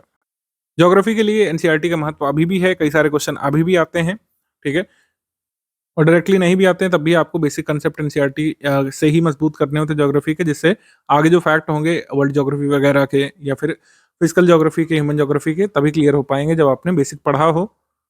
तो एनसीईआरटी क्लास 6 से लेकर 12th की बुक्स हैं। स्टडी फॉर सिविल सर्विसेज की एनसीईआरटी का यूट्यूब वीडियोस का जो प्लेलिस्ट है उसकी सहायता ली जा सकती है इसमें। इसके वीडियो देखते हुए आप बुक पढ़ सकते हैं। बुक के सारे फैक्ट रेलिवेंट नहीं है, खाली कॉन्सेप्ट पर फोकस करिएगा, डेफिनेशंस पर फोकस करिएगा। लेटेस्ट अपडेट आपको आगे की स्टडी मटेरियल में मिलेगा और जो भी होता है करंट अफेयर में तो मिल ही जाता है। कोई ज्योग्राफिकल करंट अफेयर है, कोई नदी चर्चा में है, कोई नदी सूख रही है, कोई ग्लेशियर सूख रहा है, या फिर कोई लैंडस्लाइड आ रही है, या फिर भूकंप आ रहा है, उसके बारे में तो करंट अफेयर में बताते ही रहते हैं। एनसीईआरटी में सिर्फ बेसिक डेफिनेशंस वगैरह वाला पार्ट देखना है, लेटेस्ट रिपोर्ट वगैरह हम सब करंट अफेयर में अपडेट करते ही है। ठीक, तो जो बेसिक बुक पढ़नी है वो आपको ग्रुप में दे दी गई है। ये BPSCL ऐसे करके कोड दिया हुआ है। बेसिक बुक का मतलब हो गया बी, ठीक है, पापा वीडियो मतलब पी, ठीक है। स्टडी फॉर सिविल सर्विस की समरी हो गई, फिर कंपाइलेशन लिस्टिंग। सीएल जो है ये सबसे लास्ट में मिलेगा, थर्ड स्टेज ऑफ प्रिपरेशन में, इसके लिए वेट करना पड़ेगा। तब तक आप बीपीएस जितना हो सकता है मजबूत करते हुए चल सकते हैं और फिर सेकंड स्टेज में इतना कंप्लीट करने के बाद मेंस का स्टडी मटेरियल पढ़ना शुरू कर सकते हैं। पॉलिटी के लिए मैंने आपको बता दिया, सिर्फ और सिर्फ लक्ष्मीकांत की किताब और स्टडी फॉर सिविल सर्विस की प्लेलिस्ट इसको कर लीजिएगा। बाकी कुछ क्वेश्चंस दिए जाएंगे प्रैक्टिस के लिए, उनको देख लीजिएगा। तब तक साइंस के लिए बेसिक साइंस का पापा वीडियो हमने बनाया है, इसकी पीडीएफ हमने दे दी है ग्रुप में। जिन लोगों को वीडियो से देखना पसंद है वो डेली जो 1 घंटा कंप्लीट करेंगे तब भी कंप्लीट कर लेंगे फर्स्ट स्टेज में। और अगर पीडीएफ से आपको पढ़ना सुकर लग रहा है तो पीडीएफ से आप पढ़िए, ठीक है। एनसीईआरटी के क्वेश्चंस हमने टॉप 600 दे दिए हैं प्रैक्टिस के लिए। ये समरी पढ़ने के बाद जो है प्रैक्टिस कर लीजिए क्वेश्चन से, काफ़ी अच्छी अंडरस्टैंडिंग आपकी साइंस की बन जाएगी। बाकी आगे जो फैक्चुअल जानकारी है वो हम कंपाइलेशन लिस्टिंग जो अब 6th एडिशन आएगी उसमें आपको मिलेगा। इन्वायरमेंट के बेसिक कंसेप्ट के लिए स्टडी फॉर सिविल सर्विस की समरी और टॉप 400 क्वेश्चंस फिलहाल के लिए दिए गए हैं। लेटेस्ट कुछ अपडेट्स आते हैं इन्वायरमेंट में, जैसे 57 टाइगर रिजर्व इंडिया का आ चुका है दिसंबर में, 58th भी जल्द आने वाला है, ठीक है। तो ये दोनों चीज़ें जो है आगे अपडेट होकर के मिलेंगी करंट अफेयर में, लेकिन बेसिक अवधारणाएं जो इन्वायरमेंट की है, निश, हैबिटेट वगैरह, इन्वायरमेंट, इकोसिस्टम, पोल्यूशन वगैरह, स्पीशी और बाकी सारी चीज़ें ये आपको समरी में कवर हो जाएंगी। इससे आप पढ़ करके रखिए। इसके जो अपडेट्स हैं और जो स्टैटिक वाली जानकारी है, जो लिस्टिंग वाली जानकारी है, वो आगे मिल जाएगी। अर्थव्यवस्था में कक्षा 9 से लेकर 12 तक वैसे जरूरी है, सिर्फ माइक्रो वाली नहीं पढ़नी है। इसकी समरी हमने दे दी है, तो डायरेक्टली किताब अगर पढ़ सकते हैं तो अच्छी बात है, अदरवाइज ये 9th से लेकर 12th की हमने जो इकोनॉमी की समरी दे दी है उसी से आप पढ़ते रहिए, ठीक है। टॉप 200 इकोनॉमी के क्वेश्चंस की पीडीएफ फिलहाल दे दी गई, उससे प्रैक्टिस कर सकते हैं। इकोनॉमी में बजट, इकोनॉमिक सर्वे सब आता है, अब तुरंत आप लोग लिखेंगे इस साल तो नहीं आया है, लेकिन ऐसा जरूरी नहीं कि अगले साल भी नहीं आएगा। अगले साल हमको क्वेश्चंस देखने को मिल सकते हैं निश्चित तौर पर। एक साल छोड़ करके एक साल आता रहा है ये, तो जो है budget, economic survey, UP budget, union budget, ये सब मिलेगा 2025 वाला। 2025-26 फाइनेंशियल ईयर के हिसाब से वो सारे नोट्स ग्रुप में साझा किए जाएंगे। तब तक आपको जो ये इकोनॉमी की समरी दी है इसको ध्यान से पढ़ते रहिए। इसमें कोई आपका डाउट है आप डिस्कशन ग्रुप में डाल सकते हैं। करंट अफेयर के लिए आपको कहीं से कुछ भी नहीं पढ़ना है, ये सारे प्रूफ वगैरह हमने दिए, ये सफिशिएंट है इस बात को साबित करने के लिए, क्योंकि करंट अफेयर जो है सिर्फ और सिर्फ स्टडी फॉर सिविल सर्विसेज का ही आपको पढ़ना होगा और उसी से लाभ मिलेगा एग्जाम में। मिसलेनियस से क्वेश्चन इस साल नहीं आए, लेकिन आगे आ सकते हैं। मिसलेनियस की अपडेट जो अभी तक है वो हमने ग्रुप में दे दिया है, उससे डेटा थोड़ा थोड़ा पढ़ना शुरू कर सकते हैं। कुछ रिपोर्ट्स निश्चित तौर पर बदलेंगी, जैसे फॉरेस्ट वाली हो गई, फॉरेस्ट वाला अभी चाहे तो छोड़ सकते हैं, ठीक है। फॉरेस्ट वाला हो गया, उसके बाद वर्ल्ड पॉपुलेशन वाला हो गया, रेमिटेंस वाला, ये सब थोड़ी थोड़ी आगे रिपोर्ट्स बदल सकती है, पॉवर्टी वगैरह वाली। इसको छोड़ करके बाकी जैसे सेंसस है, अर्बनाइजेशन है, जिसके चेंज होने के अभी तक कोई चांस नहीं है, इसको पढ़ना शुरू कर सकते हैं आप, ठीक। यूपी स्पेशल के लिए, यूपी स्पेशल इस साल के प्रीलिम्स में नहीं आया, लेकिन मेंस का हमारा बहुत इंपॉर्टेंट पोर्शन है। 2 पेपर आपको यूपी स्पेशल के देने हैं, तो यूपी स्पेशल पढ़ना मैंडेटरी है, इसमें कोई इफ या बट नहीं है। प्रीलिम्स के लिए भले ही काम का नहीं रहा, लेकिन मेंस के लिए निश्चित तौर पर काम का है। यूपी स्टैटिक जीके के नोट्स आपको पढ़ने हैं जो दिए गए हैं। यूपी जीके के टॉप 1000 क्वेश्चंस आपको लगा लेने हैं, इससे प्रीलिम्स वाली तैयारी पूरी हो जाएगी। बाकी मेंस के नोट्स अलग हैं, डिटेल्ड वाले, जिसमें यूपी 5 और 6 पेपर जो जीएस वाला है उसके कवर किए गए होंगे। इन सब पीडीएफ्स को आपको फर्स्ट स्टेज ऑफ प्रिपरेशन में तैयार कर लेना है। ये प्रायोरिटी लिस्ट वगैरह अभी छोड़ सकते हैं, इसको हम लोग बाद में डिस्कस करेंगे कुछ दिन बाद, जब पेपर नज़दीक होगा। मतलब सेकंड स्टेज ऑफ प्रिपरेशन के बाद हम इसको पढ़ेंगे प्रायोरिटी वगैरह, अभी इस पर बात नहीं करते हैं। टेस्ट सीरीज का वगैरह बता चुके हैं शेड्यूल। ओवरऑल मोटे तौर पर ये है हमारी 3 स्टेज की या 3 फेज की लॉन्ग टर्म स्ट्रैटेजी। पहला फेज जो है ये आपके एडमिशन लेने से 35 से 55 दिवस तक चलना चाहिए, आपकी समझ पे आधारित है, आपकी पूर्व तैयारी पर भी आधारित है। कुछ लोग इस फर्स्ट स्टेज को 35 दिवस में ही पार कर ले जाएंगे, कुछ को 45, कुछ को 55 दिवस या 60 दिवस भी लग सकते हैं, तो इसमें कोई बड़ी बात नहीं है। अगर आप 60 दिवस भी ले रहे हैं तब भी कोई ऐसी दिक्कत वाली बात नहीं है, आप स्लो लर्नर है। बाद में सेकंड स्टेज पर आएंगे, इंटरमीडिएट स्टेज होगा ये। इसमें आपको क्या करना है, प्री और मेंस की इंटीग्रेटेड प्रिपरेशन करनी होगी। तो एक एक करके ब्रेक डाउन कर लेते हैं। सबसे पहले फर्स्ट स्टेज है, फर्स्ट स्टेज यानी शुरुआत का स्टेज है, तो सारी चीजें शुरुआत लेवल पर होंगी। बेसिक कंसेप्ट आपको समझना है। हिस्ट्री बुक्स पढ़ रहे हैं, सारी डेट्स याद करने की जरूरत नहीं है, नोट्स लिखने की जरूरत नहीं है। बेसिक अवधारणाएं बनाइए कि हर चैप्टर में आपसे क्या कहने का प्रयास किया जा रहा है। जो पहला चैप्टर है, दूसरा चैप्टर है, कैसे क्रोनोलॉजी बना रहा है, डायनेस्टीज की क्रोनोलॉजी बना रहा है, धर्मों की क्रोनोलॉजी बना रहा है, और जिन जिन शासकों के बारे में जो बेसिक बातें बताई जा रही हैं वो किस वंश से हैं और किस फेज में आते हैं, और एक दूसरे के कंटेम्प्रेरी रूलर्स कौन कौन से, नई प्रथाएं शुरू करने वाले रूलर्स कौन कौन से हैं, नए वंश की स्थापना करने वाले रूलर्स कौन कौन से हैं, किसने किसको हराया, ये सब बेसिक बातें पढ़ना है। सारी चीज़ें याद करने की जरूरत नहीं है। ऐसे ही ज्योग्राफी में बेसिक डेफिनेशंस जो हैं, बहुत ही बेसिक डेफिनेशंस, लैंड की डेफिनेशन, ठीक है, टेरेस्ट्रियल एनवायरनमेंट की डेफिनेशंस एनवायरनमेंट में, ठीक है, फिजिकल एनवायरनमेंट की डेफिनेशंस हो गई, ह्यूमन ज्योग्राफी में बेसिक कॉन्सेप्ट पॉपुलेशन की थ्योरीज वगैरह हो गई, ये सब समझते हुए चलना है। लेटेस्ट रिपोर्ट जैसे पॉवर्टी वगैरह की है, कोई चिंता वाली बात नहीं है, सारी चीज़ें स्टडी फॉर सिविल सर्विसेज आपको प्रोवाइड कराएगा आगे। लेकिन अभी बेसिक कंसेप्ट जो है, जैसे पॉवर्टी है क्या एक्चुअली, कितने प्रकार की होती है पॉवर्टी की डेफिनेशन क्या है, ठीक है, अर्बनाइजेशन की डेफिनेशन क्या है, ठीक है, अर्बनाइजेशन के कॉन्सेप्ट क्या क्या है, किसी सिटी को आप अर्बन कैसे मानेंगे, ठीक है, डेवलपमेंट पॉपुलेशन का कैसे कैसे होता है, ठीक है, ह्यूमन डेवलपमेंट इंडेक्स में कितने पैरामीटर्स होते हैं, बेसिक बेसिक बातें ये आपको पढ़ते हुए चलना है। पीवाईक्यू देखने की शुरुआत की जा सकती है बिल्कुल, लेकिन अभी एकदम से डे वन से नहीं करिएगा, नहीं तो मैंने कई लोगों को देखा है शुरुआत पीवाईक्यूज करते हैं, महीने तक पीवाईक्यू में ही अटके चले जाते हैं, ऐसा नहीं करना है। पीवाईक्यू आप एडमिशन लेने के 10 से 15 दिवस बाद देखना शुरू कर सकते हैं, और शुरुआत में सेक्शन वाइज जो है देखने की कोशिश करिएगा, ईयर वाइज नहीं देखिएगा, मतलब एक एक पेपर देखने की अपेक्षा एक एक सेक्शन उठा करके देखिएगा। हिस्ट्री पढ़ रहे हैं, हिस्ट्री की पीवाईक्यू देखिए, ज्योग्राफी पढ़ रहे हैं, ज्योग्राफी की पीवाईक्यू देखिए, इकोनॉमी पढ़ रहे हैं, इकोनॉमी की पीवाईक्यू देखना शुरू कर सकते हैं। अपना रीडिंग स्किल सेट आपको मजबूत करना है, उसको अपग्रेड करना है, समस्या हो तुरंत डाउट क्लियरेंस में पूछिए। आपको एक एक चैप्टर को जल्दी जल्दी पढ़ना शुरू करना है, शुरुआत में देर हो सकती है लेकिन इसमें स्पीड बढ़ानी पड़ेगी। रीडिंग स्किल और बाकी चीज़ों से संबंधित इस बार ऑडियो मैसेज और वीडियो मैसेज भी देना हम लोग शुरू करेंगे, ये हमारा नया इनिशिएटिव है।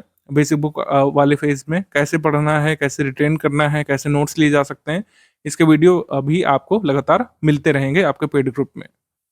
सेकंड स्टेज ऑफ प्रिपरेशन पे आ जाते हैं, जिसमें इंटरमीडिएट लेवल की आपको तैयारी करनी है, मध्य लेवल की। इसका मतलब ये है कि जितना हमने प्री वाला बताया, फर्स्ट स्टेज वाला, ये आपका कंप्लीट हो चुका हो। प्री वाला ये कंप्लीट करने के बाद आप उस स्टेज में आ चुके होंगे जिसमें फिर मेंस का स्टडी मटेरियल आप पढ़ना शुरू कर सकते हैं, GS1 से लेकर GS6 तक का जो भी स्टडी मटेरियल मेंस के काम का है, मेंस ग्रुप में एडमिशन लेकर के आप उसको पढ़ना शुरू कर सकते हैं, ठीक है। एसी की भी आधारभूत जानकारी इकट्ठा कर सकते हैं। GS5-6 का जो स्टडी मटेरियल है काफी बड़ा है, उसको पढ़ना शुरू कर सकते हैं, जिससे एक बार प्रीलिम्स ओवर होने के बाद आपके पास सफिशिएंट चांस रहे मेंस लिखने का और मेंस में अच्छा परफॉर्म करने का भी। बेसिक बुक कंप्लीट होने के बाद जो आपके सेक्शनल टेस्ट शुरू हो जाएंगे और लगातार पेड क्विज आप लगाना शुरू कर सकते हैं। करंट अफेयर जो आपको मंथली मिलने लगेगा, मंथली वाला तैयार करते हुए चलिएगा।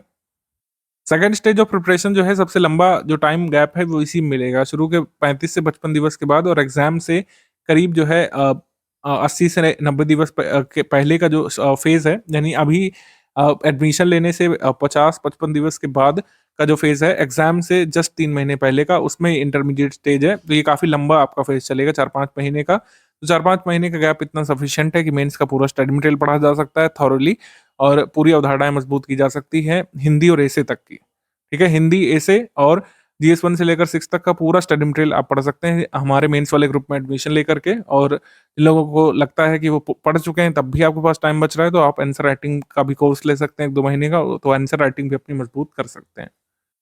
थर्ड और फाइनल स्टेज ऑफ प्रिपरेशन है आपका एंड गेम, प्रीलिम्स का एंड गेम, यानी प्रीलिम्स से जस्ट 70 से 90 दिवस का समय। प्रीलिम्स की एग्जाम डेट आ चुकी होगी, इंटरमीडिएट स्टेज के बाद हमें पता चल चुकी होगी, उसके बाद आपको टोटल प्रीलिम्स की प्रिपरेशन करनी पड़ेगी। प्रीलिम्स ओरिएंटेड स्टडी मटेरियल मिल चुका होगा आपको, जिसको हम लोग सिलेक्शन मटेरियल मानेंगे। स्टडी फॉर सिविल सर्विस का सारा प्रीलिम्स ओरिएंटेड मटेरियल आपको अपडेटेड मिल जाएगा 2025 के लिहाज से।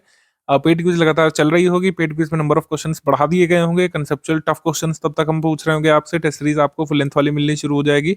अदर कोई अपडेट्स जो आगे मिलते रहेंगे आपको, वो हम इसमें साझा करेंगे। तो इस तरीके से आपकी प्रिपरेशन कंक्लूड होगी। अभी आपको ये ओवरव्यू बताया है, इसमें जो भी एडिशंस होंगे या बारीक जानकारियां जो है आगे मिलती रहेंगी। जैसे जब सेकंड स्टेज आपका शुरू हो जाना चाहिए तब आपको वॉइस मैसेज वगैरह मिलेगा, फाइनल स्टेज जब शुरू होने जा रहा होगा तब आपको स्ट्रेटजी और वॉइस मैसेज वगैरह मिलेगा। जो लोग भी फर्स्ट टाइम प्रीलिम्स अटेम्प्ट करेंगे 2025 वर्ष में, तो उनके लिए काफ़ी जानना जरूरी होता है कि कैसा कट ऑफ जाता रहा है पास्ट के पेपर्स में, पास्ट के ईयर्स में जो एग्जाम हुए हैं प्रीलिम्स के। जीएस पेपर 1 में कैसा कट ऑफ गया था यहाँ पे, जिसमें 150 क्वेश्चंस और 200 मार्क्स का पेपर होता है। तो आउट ऑफ 200 आपको कितने नंबर और आउट ऑफ 150 आपको कितने क्वेश्चंस चाहिए थे अपना कट ऑफ क्लियर करने के लिए जीएस पेपर 1 में और मेंस लिखने के लिए। अभी सब चीज़ें मैं बहुत महत्वपूर्ण नहीं मानता हूँ, क्योंकि जिस तरीके से हर बार ट्रेंड बदल जाता है, कभी इजी पेपर आता है, कभी मॉडरेट, कभी टफ, ये चीज़ हर साल बदल जाएगी, कंसिस्टेंट नहीं रहती। जैसे 2023 में पिछले 5-6 वर्षों का सबसे ज़्यादा कट ऑफ गया था, क्योंकि नंबर ऑफ पोस्ट कम थी और पेपर भी मॉडरेट टू इजी लेवल का आया था। तो 125 मार्क्स आपको चाहिए थे यूआर कैटेगरी के लिए 200 मार्क्स में से, और 150 क्वेश्चंस में से करीब आपको 94 सही क्वेश्चंस यहाँ पे चाहिए थे। लेकिन 2024 का कट ऑफ निश्चित तौर पर गिरेगा और पिछले 5-6 वर्षों का ऐतिहासिक सबसे कम कट ऑफ भी हो सकता है। इवन ये 2020 वाले कट ऑफ से भी कम जाने की उम्मीद इस बार बन रही है।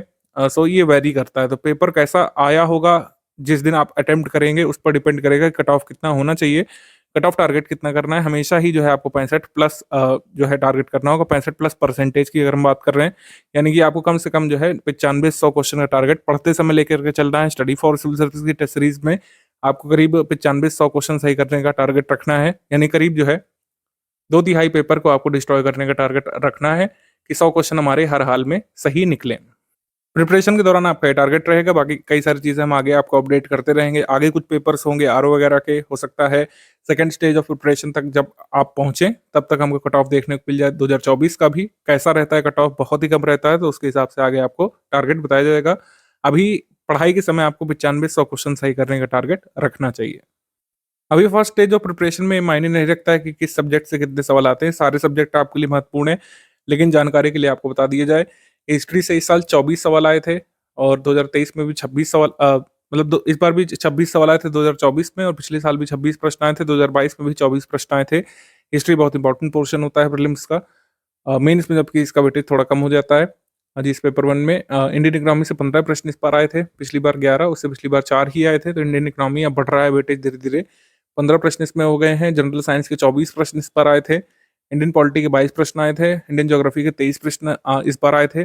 पिछले 5 वर्षों में सबसे ज़्यादा। इसी को ट्रेंड बदलना बोलते हैं, जब पिछले 5-6 वर्षों का कुछ रिकॉर्ड टूटता है। जैसे कभी भी 22 से ज़्यादा प्रश्न नहीं आए इंडियन ज्योग्राफी, वर्ल्ड ज्योग्राफी मिलाकर के पिछले 5 वर्षों में, लेकिन 2024 में रिकॉर्ड टूटा, 23 प्रश्न ज्योग्राफी के आए।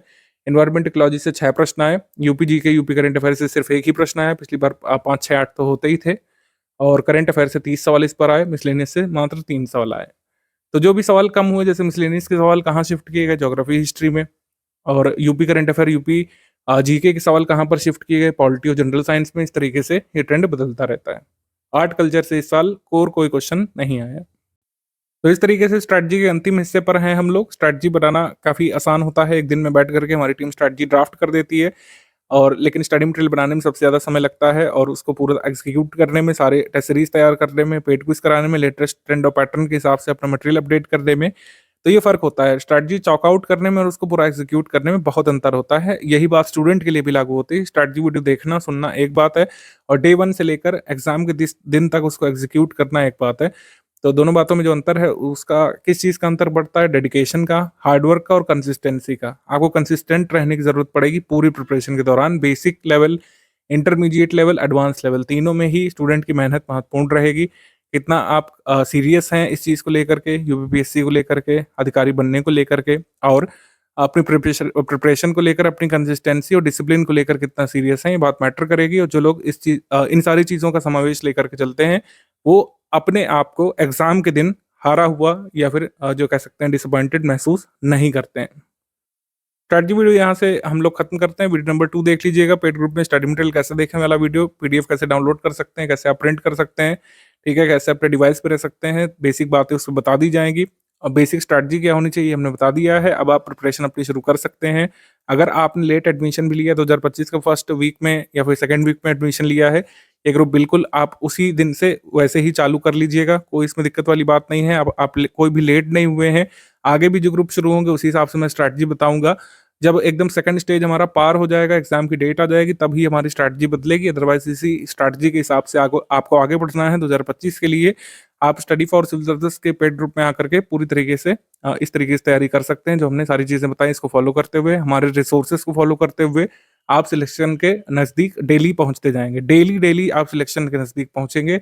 कोई भी टीम, कोई भी जो है इंस्टीट्यूट, कोई भी कोचिंग संस्थान आपको जड़ी बूटी नहीं दे सकता है कि आप एक दिन में खा करके प्रीलिम्स और मेंस क्लियर करने के सक्षम हो जाएं।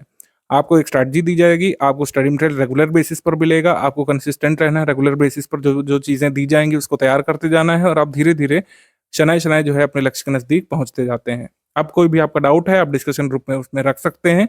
आपके सारे डाउट सॉल्व किए जाने शुरू हो चुके हैं।